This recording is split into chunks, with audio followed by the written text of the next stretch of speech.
Fala pessoal, sou o Vitor Saito, analista CNPI aqui da Suno, e hoje eu estou aqui com o meu amigo João Crapina. Fala, Vitor, tudo bem? Tudo bom? E hoje eu trouxe aqui o João para falar um pouco mais sobre PayPal para vocês. Acho que é uma empresa que muitos de vocês já devem ter ouvido falar, mas acho que pouquíssimos devem ter usado o PayPal. O PayPal é uma empresa muito mais forte lá fora, nos Estados Unidos. Mas antes da gente começar, já se inscreva aqui no canal, deixa o joinha e bora pro vídeo.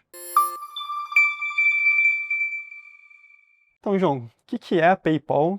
Como que você consegue resumir ela em poucas palavras? Certo, vamos lá, pessoal. Bom, ela é um meio de pagamento que eles, no relatório deles, eles gostam de dizer que eles são um two-sided network. Se a gente traduzir para o português, seria como se fosse uma rede bilateral, que é basicamente eles conectam comerciantes e consumidores. Então, ela oferece serviço para os dois lados da cadeia, então, de pagamentos, onde ela ganha dinheiro principalmente com transações, são taxas. Então, se a gente pensar do lado do comerciante, ela cobra uma taxa em toda a transação que o comerciante realiza, por exemplo. Então, basicamente, do lado do comerciante, ela é mais como uma processadora de pagamentos, que ela cobra taxas de acordo com o meio de pagamento que é usado. Já do lado do consumidor, ela é mais parecida com uma carteira digital, uma wallet, né? Uma Apple Pay da vida, uma Google Pay. E nisso ela tem diversos serviços. Então, você pode fazer uma transferência para o seu amigo, para o seu familiar. Geralmente são transações do lado do consumidor são de graça e às vezes inclui alguma taxinha se for, por exemplo, uma transação internacional, uma doação, por exemplo, ou agora eles têm na plataforma ativos digitais, então você vai comprar cripto, essas coisas, eles colocam uma taxa em cima, mas no geral, do lado do consumidor, ela é essa carteira digital que você basicamente cria, que aí você pode, como eu falei, transferir dinheiro para familiares, fazer compras, se o comerciante aceita a PayPal. Então, basicamente assim. Só que eu falei, a depender do método que o comerciante vai utilizar, a PayPal ela vai ganhar uma taxinha diferente. Então, por exemplo, quando você estiver lá, por exemplo, você vai fazer uma compra online, você vai estar no checkout para realizar aquela compra. Vai estar lá, métodos de pagamento, aí vai estar comprar com PayPal. Eu vou clicar ali, comprar com PayPal, vai ser direcionado para o site da PayPal, e eu vou escolher o método de pagamento que eu quero usar. Se eu quero usar o dinheiro que está no saldo, se eu quero usar o cartão de crédito, se eu quero usar o cartão de débito. Nisso eu realizo a compra, e aí do lado do comerciante, por ser feito na branch do PayPal, né, na checkout do PayPal, o PayPal ele cobra uma taxinha maior, que é normalmente de 3,5% mais da compra, mais uma taxinha fixa. Se for um pagamento alternativo, como que eles também colocam às vezes as opções no checkout, né, que eles oferecem outros tipos de pagamentos, como por exemplo uma Apple Pay, você pagaria 2,59% em cima de cada transação o comerciante. Se for um cartão de crédito básico, 2,99. Então, basicamente, ela é essa two-sided network que eles chamam, né? Que do lado atende o consumidor, oferecendo essa carteira digital. Que você também tem algumas features, que você tem um cartão de crédito que eles oferecem também para gerar mais engajamento, mais compra na rede deles. Cartão de débito, lá nos Estados Unidos agora aquele Buy Now, Pay Later, que é um método de parcelamento lá agora bastante usado. E do lado do comerciante também eles têm alguns outros servicinhos que pensando como esse lado de processamento, né, como se fosse um adquirente, eles têm essa pegada de oferecer um empréstimo, então adiantamento de recebível, eu quero um empréstimo para o meu negócio, comprar fornecedores, nesse sentido. Então, quando a gente pensa no geral, a maior parte vem dessas taxas de transações. Esses outros serviços representam cerca de 10% da receita, que seriam juros de empréstimos, e vale a pena mencionar que também muitos usuários, né, tanto comerciantes quanto consumidores, deixam na PayPal um saldo em conta, né, em saldo em caixa. E esse caixa parado lá, eles normalmente, para não ficar simplesmente parado, eles pegam e investem em títulos de renda fixa de alta liquidez e ganham um jurinho em cima. Isso costuma chamar nos Estados Unidos de float. Então, basicamente é assim que eles ganham dinheiro. Hein? E aí, se a gente pega 2024, eles geraram uma receita de quase 32 bilhões de dólares. Desse total, 90% veio dessas taxas de transação, que inclui o processamento de pagamento dos comerciantes, mas também tem uma parte que veio de transações que os consumidores fazem. Então, fiz uma compra, só que eu precisei converter a moeda, então vai ter um spread nessa compra, por exemplo. Já os outros 10% veio dessa parte mais de empréstimos e esses juros que eles ganham em cima desse saldo dos clientes. Vale mencionar também que nesses 10% tem uma outra fee que chama pagamento de feed gateway. Gateway é uma outra parte do processo de pagamento que eles também realizam. Basicamente é quando, por exemplo, uma pessoa vai no ponto de venda passar o cartão.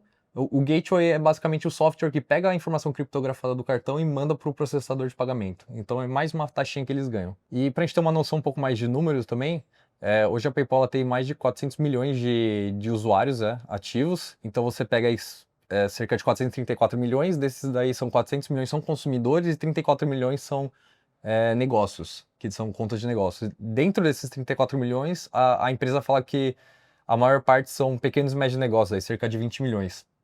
E você pega, anualmente, eles têm um volume de pagamentos aí de 1,7 trilhão de dólares aí.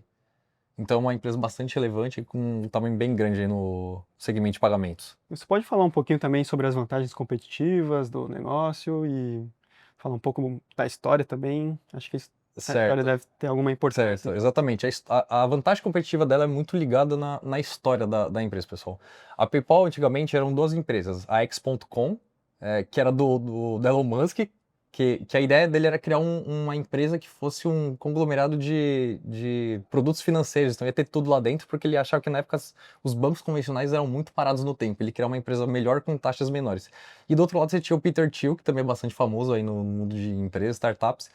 Ele criou, a ideia era criar uma empresa inicialmente que ia transferir dinheiro com um pager que chama de Palm Pilot. Só que na época nenhum dos dois negócios principais das empresas deram certo e eles mudaram para transferência de dinheiro online. E deu muito certo na época porque eles linkaram esse pagamento a e-mails. E você pega nos 2000, e-mail estava sendo mais enviado do que as pessoas estavam enviando pacotes pelo correio, porque aquela coisa da internet vindo e tudo mais. E aí eles tiveram essa boa perspectiva na época. E além disso, outra coisa que ajudou também a empresa a crescer bastante foi a questão de leilões online, principalmente no eBay.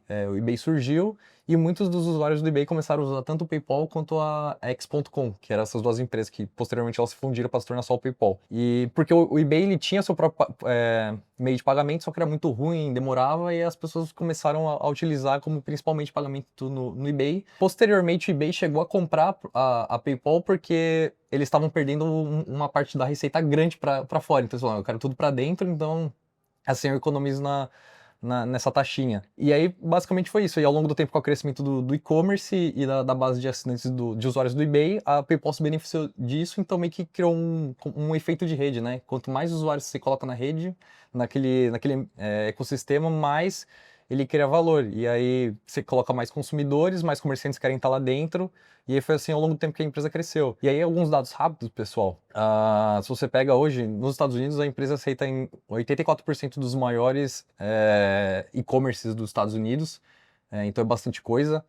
Se você faz, algumas pesquisas falam que ela é mais utilizada ainda do que a Apple em carteira digital, em compras online. A Apple está chegando, mas a PayPal ainda é muito relevante ainda, porque veio todo esse histórico que se consolidou. Bom, e como é que as operações da PayPal se traduzem nos números, nos resultados? Certo, se a gente pega os últimos 10 anos, o número de usuários cresceu em uma taxa de 10% ao ano, que você pode ver aí no gráfico, pessoal. O total de pagamentos também cresceu em uma taxa bastante alta, foi até maior, cresceu em 20% ao ano, aí para atingir esses 1,6 trilhões de dólares em 2024. Com esse crescimento de usuários e crescimento do volume de pagamentos, a receita cresceu 15% ao ano. Quando a gente olha o lucro operacional, o lucro da operação, ele cresceu próximo de 16%, aí 17%. O lucro líquido cresceu a cerca de 25% ao ano. Só que se a gente pega lá em 2014, como vocês podem olhar no gráfico, teve um lucro muito baixo que teve um não recorrente. Se a gente compara com 2015, cresceu semelhante aí o lucro operacional, aí seus 14%, 15% ao ano. E por ela ser um negócio bem, como posso dizer, asset light, que ela não tem muita gasto com imobilizado, basicamente é um negócio de pessoas, que basicamente ele é muito escalável, ele é muito rentável. Então, se vocês conseguem olhar no gráfico, galera, tem um ROI aí de quase 50%. Pode comentar também um pouco sobre os riscos? Como é que você enxerga isso para a empresa? Eu acho que o principal risco é a competição. Hoje você tem carteira digital é algo muito onipresente no mundo, daí você tem Apple Pay, você tem Google Pay, você tem Samsung Pay, e a penetração dela nos e-commerces e no meio físico está aumentando. Principalmente no meio físico, eles já são praticamente aceitos em qualquer lugar. E no meio digital ainda a PayPal ela tem uma vantagem muito boa, mas eu acho que é uma questão de tempo desses outras wallets chegarem junto e até tomarem um pouco do espaço dela. Como eu falei, ela tem uma participação bastante relevante e acho que as pessoas vão continuar usando porque a ideia historicamente da PayPal foi passar confiança para os consumidores. Então hoje ela é muito vista como se você colocar no site o PayPal, atrai, faz o cliente converter mais a compra. Então eu acredito que ainda ela possa continuar sendo bastante utilizada, mas com esses outros meios, talvez ela terá que diminuir a taxinha dela ao longo do tempo que ela cobra. Isso é uma coisa que aconteceu ao longo do tempo. Se a gente pega a imagem, galera, do gráfico, se a gente olha, ao longo do tempo a take rate dela, que basicamente o percentual médio que ela cobra em cima do total de pagamentos, diminuiu ao longo do tempo. E acredito que é uma questão também de competição, porque, como eu falei, ela oferece outros tipos de pagamento, não só o checkout com a marca dela. Então, as pessoas, acho que comprando com os outros métodos de pagamento também implica em uma taxa menor. Então, acho que o principal risco é isso, é ela perder essa marca, né? Que é basicamente que ela foi criada nessa marca de trazer segurança e ajudar os comerciantes a converterem mais. Perdendo isso, ela vai virar como qualquer outro método de pagamento que a gente vê por aí, sem diferenciação. Então por hoje é isso, pessoal. Se vocês gostaram do vídeo, não deixe de se inscrever no canal, deixa o like.